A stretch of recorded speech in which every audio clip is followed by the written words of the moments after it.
జనరల్‌గా జెనిటల్ మీద వచ్చే వాట్స్ ఎలా ఉంటాయి? అసలు ఇది ఏ వైరస్ వలన వస్తుంది? ఎందుకు వస్తుంది? వచ్చిన తర్వాత మనం ఎలా ట్రీట్మెంట్ తీసుకోవాలి?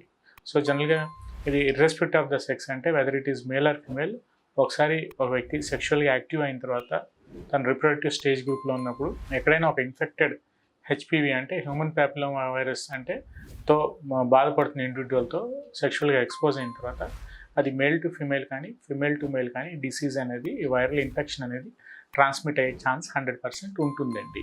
సో, జనరల్‌గా వీటి లక్షణాలు ఎలా ఉంటాయి? వీటి లక్షణాలు అంటే జనరల్‌గా మనకి బాడీ మీద ఎక్కడైనా సరే వాట్స్ రావటం వేరు. జనరల్‌గా జెనిటల్ ఏరియాలో వాట్స్ రావటం వేరండి.